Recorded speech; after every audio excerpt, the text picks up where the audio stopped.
Magandang gabi, ako po si Gerald Muggeres. Ito ang Kumbawa Shiga. Sa programa ngayon, ang reporter ni Satayani Suzuki ay ipakikita ang kinaganap na pagsasanay ng mga volunteers para sa pagbubukas ng Japanese class sa lungsod ng Maybara. Sa pagtatapos ng nakaraang taon, mayroong 521 rehistrado mga dayuhang residente sa lungsod ng Maybara na kung saan 53% ay mula sa Brazil na sinusundan ng Chinese nationality na mayroong 30%. Subalit kung anong relasyon mayroon sila sa mga residenteng Hapon? Nararamdaman ko na ang mga dayuhan at Hapon ay walang masyadong pakikipag-ugnayan sa isa't isa. Ito ang nakikita kong distansya sa mga komunidad. Kapag nasa loob ka lamang ng Brazilian community, hindi ka masyado makakapagsalita ng Nihongo. Ngunit sa oras na ikaw ay lumabas ng community, malalaman mo na ang iyong Nihongo ay hindi pa sapat. Una sa lahat, sa aking palagay, ang unang hakbang sa pakikipag-ugnayan sa ibang tao ay ang pakikipaglapit at pakikipag-usap. Bilang pagtinig sa boses ng kahilingan, ang Maybara Multicultural Association ay nagsasagawa ng pagsasanay upang bumuo ng isang kurso sa Japanese class na bubuksan.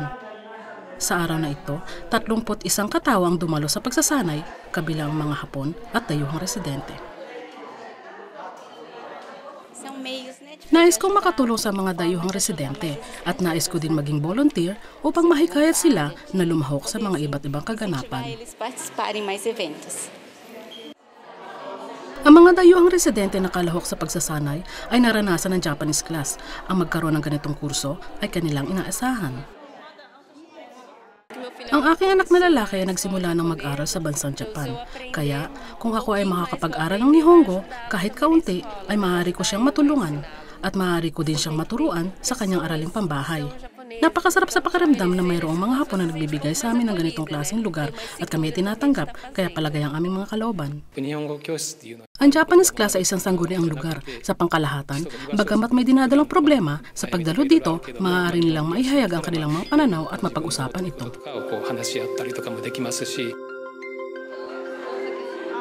Sa naranasan ng pagsasanay na ito, kasabay ng pag-aaral ng mga dayuhan, ay natututunan din ng mga gurong Hapon ang wika ng bawat bansa ng mga nag-aaral na dayuhan.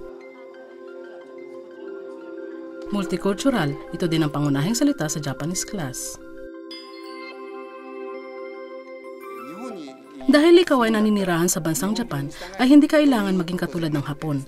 Nais namin na ang dalawang panig ay magkaisa upang malaman ang kultura ng bawat isa. Sa ganitong paraan ay makakapamuhay na sama-sama bilang miyembro ng mga lokal na kasapi ng komunidad. Ang Japanese class ay hindi isang lugar lamang upang matutunan ng wika, ngunit ito ay isang lugar din para sa mga Hapon at mga dayuhang residente upang makipagpatiran, makipagpalitan ng kuro-kuro at mapalalim ang pangunawa ng bawat isa. Sa Japanese class ay matututunan mo ang pakikipagkomunikasyon at ito ay magbibigay ng mahalagang pagkakataon para sa iyo. Ang iyong mga kasamahan at guro ay matututunan ng kultura at pananaw ng bawat isa at ugnayan sa pakikipagkaibigan. Naniniwala ako na ang ugnayan sa pakikipagkaibigan ay maaaring magbigay ng kontribusyon sa pagbuo ng isang komunidad kung saan ang lahat ay maaaring mamuhay ng matiwasay. Hanggang dito na lamang. Sayonara, paalam!